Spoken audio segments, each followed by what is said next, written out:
Mucho. Les decía que, bueno, pues para mí es una colección de muchos recuerdos muy contrastados. Aquí veníamos a llorar cada vez que nos hacían un fraude, cada vez que nos derrotaban, que nos pasaban por encima de una reforma energética, y veníamos a festejar cada vez que triunfábamos y cada vez que avanzaba la organización del pueblo mexicano. Aquí estrenamos el corrido de las Adelitas, en efecto, hace 13 años, fíjense, hace 13 años, en 2008. Fue en abril que empezó el movimiento y a finales de abril ya teníamos el corrido, ya lo estábamos estrenando aquí. Y el Buzón Ciudadano cumple 15 años, entonces yo quiero hacerles una confesión. Y es que durante muchos de esos años yo estuve viniendo aquí a decirles mentiras, compañeras y compañeros. Les vine a tomar el pelo, les vine a mentir y a decirles algo que a mí me parecía imposible, que íbamos a triunfar. Yo no lo creía. Ahora les puedo decir, les estaba mintiendo, pero me parecía que era una mentira necesaria para seguir adelante. No pensé que en el ciclo de mi vida fuéramos a ver esto.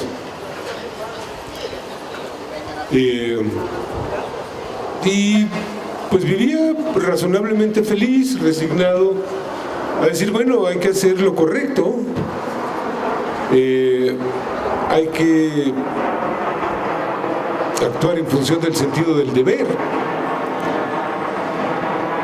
y hay que actuar así porque así actuaron nuestros padres, nuestros abuelos, nuestras abuelas, nuestros bisabuelos, y queremos que así sigan actuando nuestros descendientes. Entonces somos el eslabón entre generaciones y entre tiempos de una tradición libertaria, de una tradición justiciera, de una tradición democrática, realmente democrática. Ayer una señora, una especialista, internacionalista, académica con doctorados, etcétera,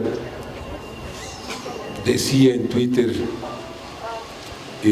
algo así como que admiraba mucho a los consejeros electorales porque eran un reducto de defensa de la democracia contra los caprichos tropicales. Y yo decía, mire qué interesante, es decir, hay que defender a la democracia del pueblo, o sea, hay que defender al Kratos del Demos. O sea, usted es el Kratos, usted es el poder, pero no es el Demos, porque el pueblo tiene un capricho tropical que es transformar este país. Y es un capricho que venimos construyendo desde hace generaciones, organizándonos de muchas maneras, y esta del Buzón Ciudadano ha sido una fundamental. De aquí han salido, ha sido un semillero de círculos, no solo ha sido un círculo, ha sido un semillero de círculos, de aquí mucha gente se ha ido a fundar, de aquí mucha gente ha recibido el ejemplo.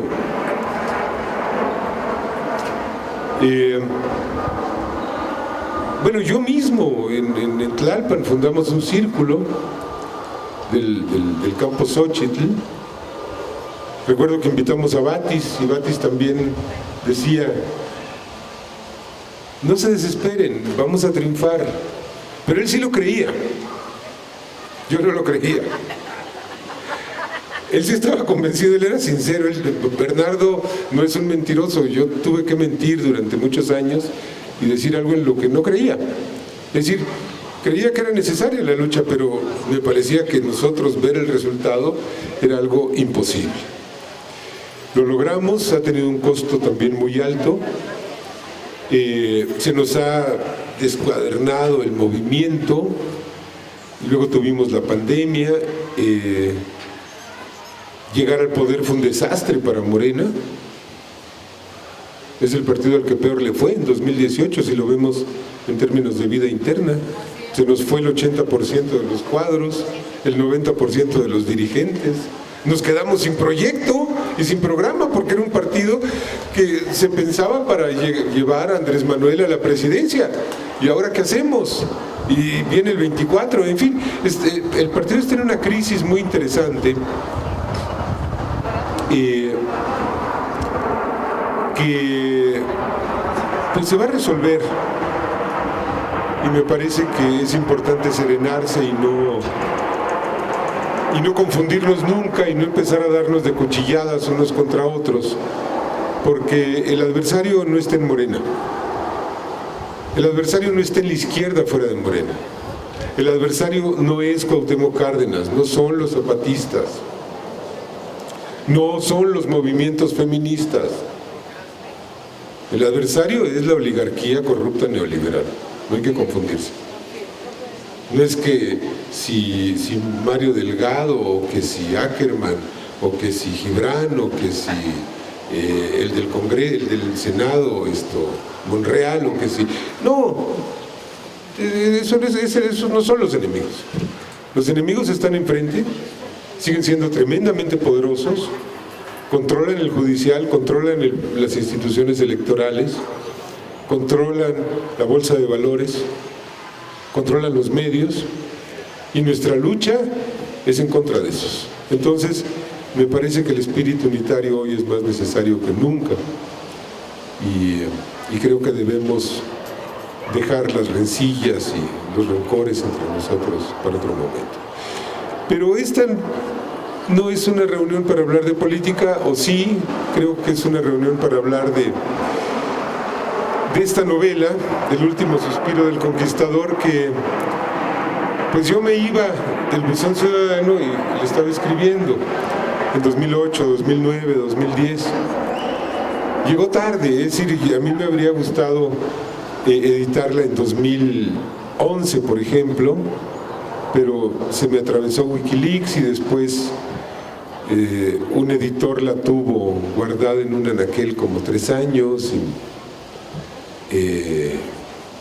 pues no hizo nada con ella, y total pasaron 10 años entre que este libro terminara de ser escrito y viera la luz. Y pues esta es apenas la segunda presentación presencial que podemos hacer del libro, cosa que me da mucha felicidad porque ya el Zoom es agotador, ¿no? Aunque pueda uno darse el lujo de estar en calzones, estoy bien vestido de la cintura para arriba, pero de veras es agotador, ¿no? Y me da mucho gusto porque le pedí a Violeta Vázquez Rojas, que es una mujer a la que admiro, a la que quiero, que me parece una de las intelectuales más brillantes y más lúcidas de este momento histórico, una mujer que articula la academia, las redes sociales, las causas populares, los movimientos civiles, que es un cruce de caminos. Le pedí que lo presentara y aceptó, para mi sorpresa. Todavía me da un poco de vergüenza, me intimida el mundo del saber, porque pues básicamente mi formación es la de ser un gran disperso y la de haber perdido el certificado de prepa y no haber podido entrar a la universidad. Entonces no lo perdí, se manchó mucho y ya me dio vergüenza llevarlo a la UNAM. Se manchó con no era con cerveza, era con un manchamantel, imagínate. Esa anécdota es terrible porque me hicieron una fiesta cuando acabé la prepa y empezaron a ver, saca el certificado, y el certificado empezó a rolar y chinga, le cayó naturalmente en un plato de manchamantel. Pues ¿cómo vas a ir a una universidad con eso? Así dices, no, ya me quedé ignaro, ¿no? Entonces, no, pero yo no soy antiacadémico para nada, y de veras encuentro que hay muchas personas muy admirables, no hay que irse con la finta. No todos los académicos están en la posición oligárquica y de privilegio que hemos visto. Hay muchas y muchos académicos que están con nosotros y Violeta es una de ellas. Y pues les pido un aplauso para ella.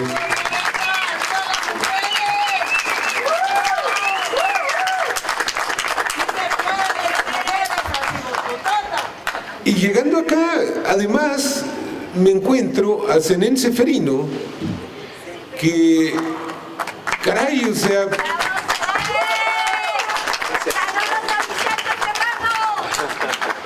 Miren, yo siempre he dicho que cuando yo sea grande quiero ser como Zenén Ceferino. O sea, yo quiero ser jaranero y quiero ser repentista. De veras me da mucha envidia. De la buena y de la mala y de la regular. Y yo quiero ser... No, pues estamos jodidos, bueno, como es.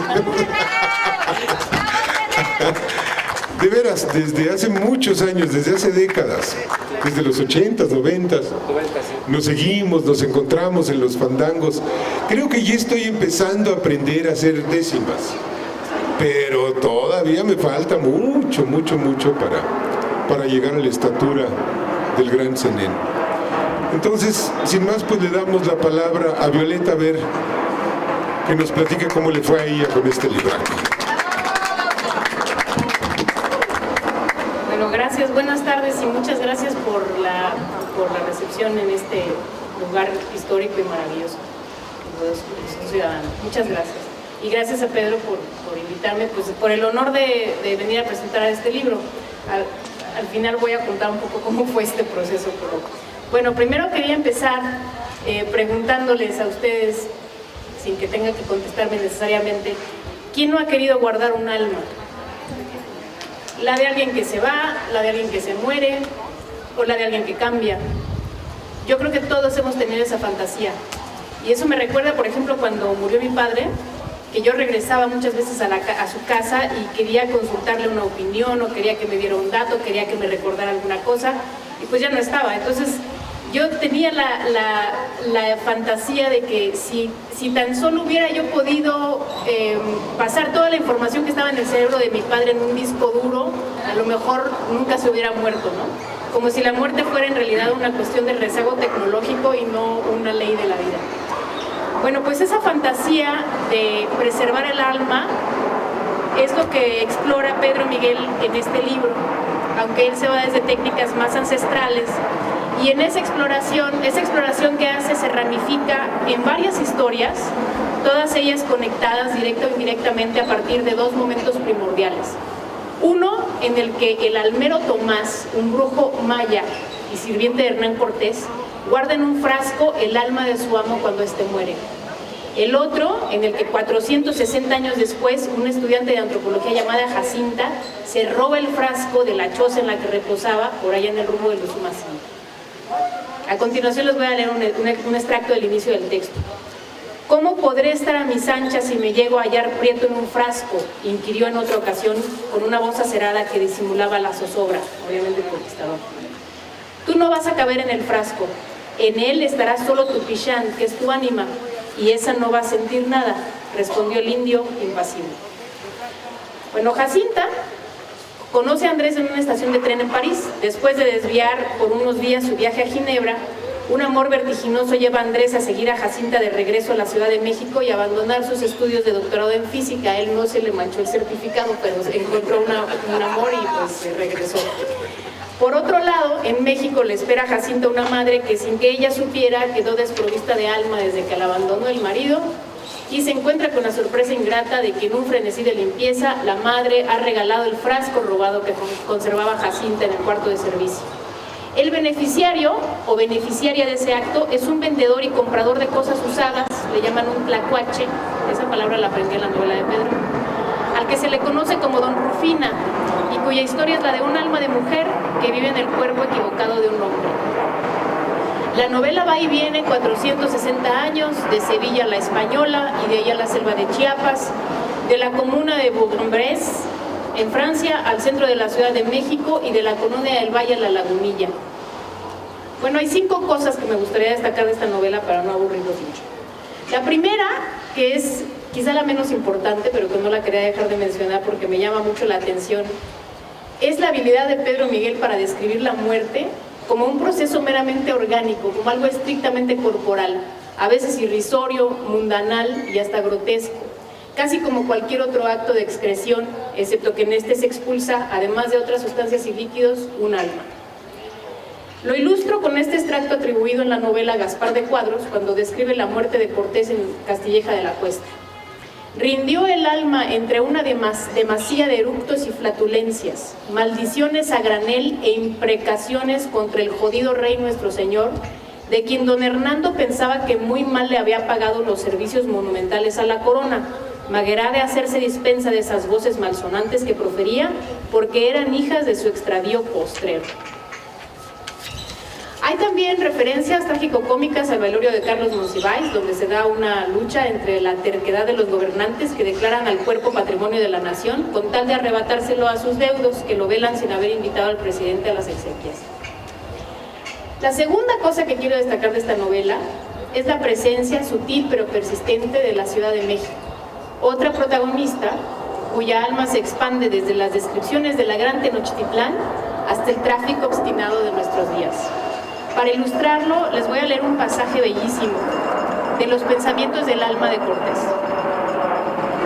Una eternidad vaporosa visitada de cuando en cuando por nociones desvanecidas, la figura de su escudo de armas ganado a sangre y fuego, las aves acuáticas del lago de Texcoco, la inútil rabia postrera en los ojos de Cuauhtémoc al pie del árbol en el que iba a ser ahorcado, las largas jornadas de navegación asaltadas por la impaciencia del destino, el sexo casi lampiño de Tecuichpo Tixcaxotzitzin, llamada Flor de Algodón, pero bautizada Isabel, el cuello blanco de doña Catalina Suárez, su primera esposa, los panoramas apacibles en los alrededores de la Tenochtitlan idólatra, sangrienta y paradisiaca, los gestos y las armas poco fiables de sus propios capitanes y soldados, más levantiscos que los mismos indios vencidos, la apuración de humillaciones y disgustos en la corte de sus majestades.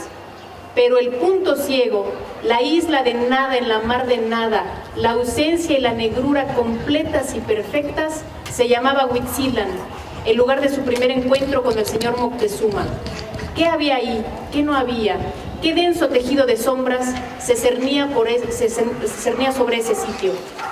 Y unas líneas más adelante, después de esas líneas hermosas, el autor nos describe qué había allí siglos después, en ese momento de la narración. Hay el cuerpo lastimoso de un drogadicto que se revolcaba en el dolor de la abstinencia después de haber cometido un crimen brutal. Iván sentía en el vientre, estoy leyendo un extracto más, la mordida de la abstinencia. Conforme avanzaba por las cuadras de República de Brasil, su cuerpo se cubría de sudor y metro a metro le resultaba más difícil la coordinación necesaria para dar un paso. Recordó entonces al menudista de drogas que trabajaba como cobertura de su ocupación real de acomodador de autos en un estacionamiento de la Rinconada de Jesús, hoy Plaza Primo de Verdad, por el rumbo de Pino Suárez. Al llegar a Donceles dio vuelta a la izquierda y con las energías a la baja caminó hacia el oriente. Cuando divisó el amasijo torcido de piedras que un día fue el templo mayor de los aztecas, esa antena doble que permitía enviar mensajes promisorios o siniestros a Tlaloc y a Huitzilopochtli, tuvo que recostarse en un muro. Sus rodillas se doblaron sin que pudiera evitarlo y se quedó acuclillado en esa esquina, sintiendo que sus entrañas tiritaban y que la cáscara del mundo tenía demasiadas espinas. Bueno, el tercer punto que quisiera destacar de la novela es la acuciosidad materialista del relato. Esta es ciertamente una novela fantasiosa, pero al mismo tiempo es puntillosamente realista. Pedro no escatimó en consultar e investigar sobre química y análisis de gases para describir la investigación científica sobre ese frasco que contenía un alma. A mí me parece que es un signo de buena literatura cuando la fantasía se ancla en la realidad, porque la fantasía que es solo fantasiosa, pues no tiene nada de interesante. Un cuarto punto que nos deja para pensar este libro es la multiplicidad de formas de comunión entre el cuerpo y aquello que llamamos alma, las posibilidades de su conexión y de su desconexión, su análisis en partes. Hay muchas causas y maneras en que se separa el alma del cuerpo, todas ellas exploradas en este libro, ¿no? Por ejemplo, una equivocación de la vida, como el cuerpo varón, ajeno al alma mujer de Don Rufina, o por el concepto vudú del alma dual en el que se basa la transformación de cuerpos en zombies. Voy a leer otro pequeño extracto. Tomás fue comprendiendo que el oficio del negre consistía en privar del libre albedrío a ciertas personas para obligarlas a trabajar para sí o para otros. O sea que mientras él, Tomás, procuraba preservar la vida más allá de la muerte, había quienes fabricaban muertos en vida. No, muertos no, pensó a continuación, porque pierden la voluntad, pero no el espíritu. También se puede separar el alma del cuerpo por el dolor, como cuando Eduviges, la madre de Jacinta, se sabe abandonada por el esposo y por cualquier persona que le prodigara cariño, o el del muchacho Iván, con un cuerpo aferrado a la dependencia y del que finalmente se libera aplastado por un montón de fierros en el lugar mismo donde reposa el cuerpo del conquistador. Y además está el alma que escapa del cuerpo en la muerte, como la de Hernán Cortés, que recupera el almero chiapaneco en un frasco. Y así como se exploran las variantes de la separación, hay también maneras distintas de reconexión entre un alma y un cuerpo enajenado. El transvestismo de Rufina, los vuelos transatlánticos de Andrés al encuentro de Jacinta, o hasta el relato tangencial de la doctora del Sinvestab que recupera el deseo por su viejo colega en un laboratorio. Por último, hay otro protagonista silencioso en esta historia, en un trasfondo literariamente discreto, pero emocionalmente insoslayable.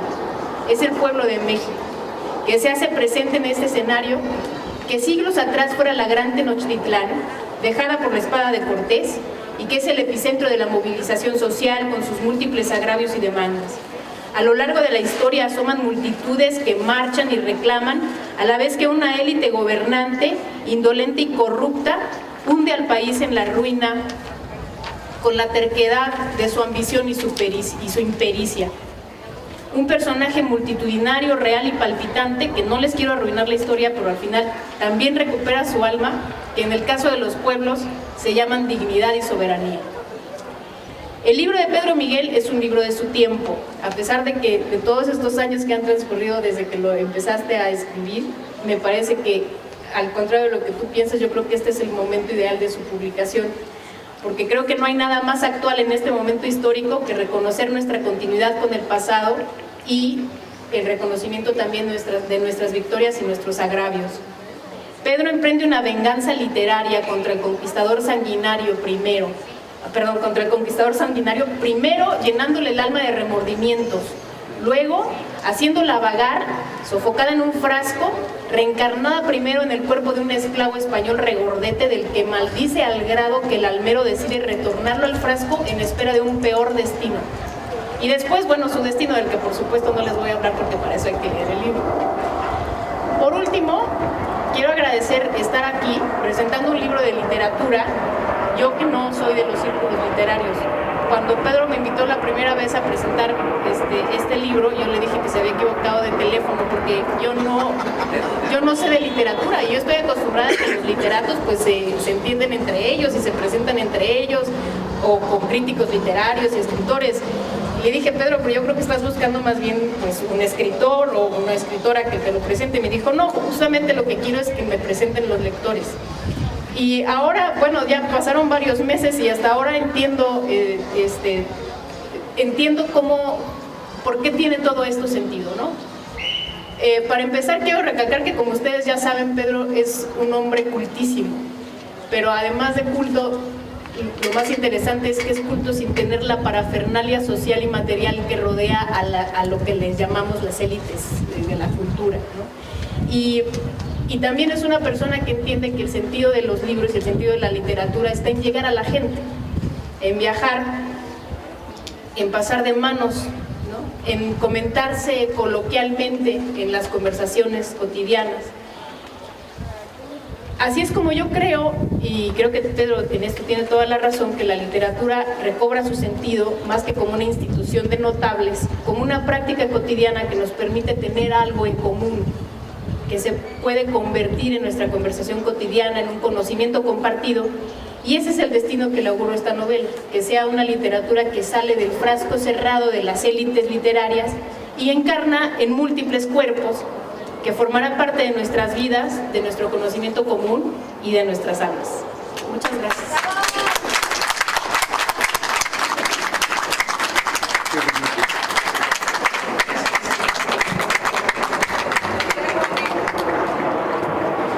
Mil gracias, Violeta. Bueno, En realidad yo lo que quería cuando te llamé y cuando he llamado a otras personas que no son del círculo literario es ahorrarme una lana de psicoterapia, porque me dicen cosas de mí que yo ignoraba por completo y eso está chido y además lo hacen gratis. Oye, pues está buenísimo. No, mira, es interesante esto porque, ¿sabes? Yo tampoco estoy en el ámbito literario, en las capillas. Me son tan ajenas. De hecho, digamos, las capillas literarias, este libro no ha penetrado en ellas, para nada. O sea, que digas una reseña en los suplementos culturales, ya no digamos en las famosas revistas estas, el Cartel Vuelta y el Cartel Letras Libres, Letras Libres en Nexos, nada. O sea, lo cual me da mucho gusto. Porque también hay que empezar a separarse de esa cultura con C mayúscula que es tan elitista y tan horrible, ¿no? Entonces, pues gracias por tu lectura y por tu presentación. Maravillosa. Y pues yo creo que le damos el micrófono al compañero Zenén Ceferino.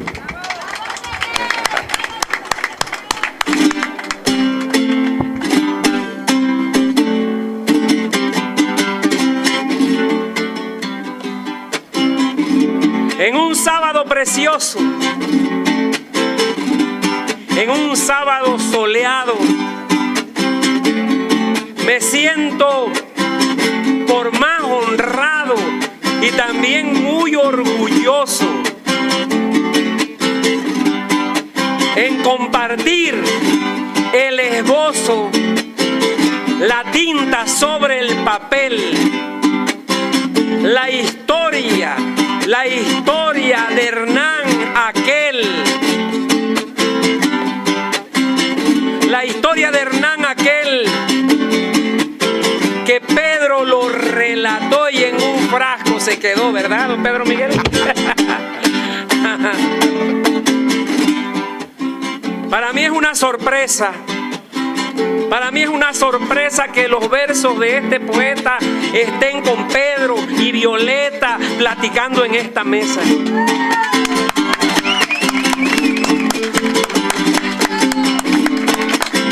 Yo suelto la rima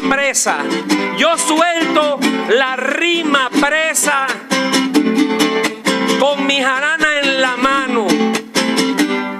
Y de aquel tiempo lejano, de la batalla agobiante y de la lucha incesante, gracias, buzón ciudadano. ¡Bravo!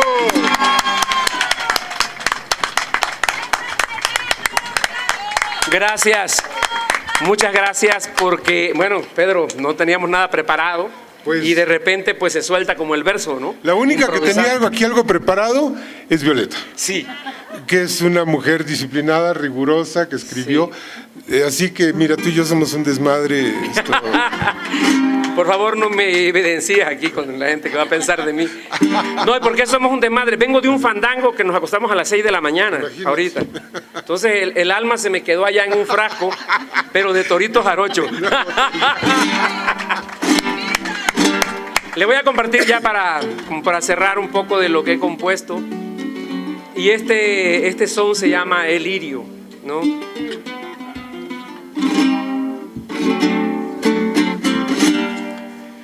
Ábrete río temprano, que un lirio llevas. Ábrete río temprano, que un lirio llevas. Ábrete cielo azul. Antes que llueva, ábrete cielo azul. Antes que llueva, para que vuelen mis sueños por tu ribera, para que vuelen mis sueños por tu ribera. Dame la zarza que escondes por tu camino, dame la zarza que escondes por tu camino, dame el vuelo de tus pájaros, dame tus trinos, dame el vuelo de tus pájaros. trinos, dame tus trinos para que llenes mi alma de tus sonidos, para que llenes mi alma de tus sonidos. Ay, la la la la la la la.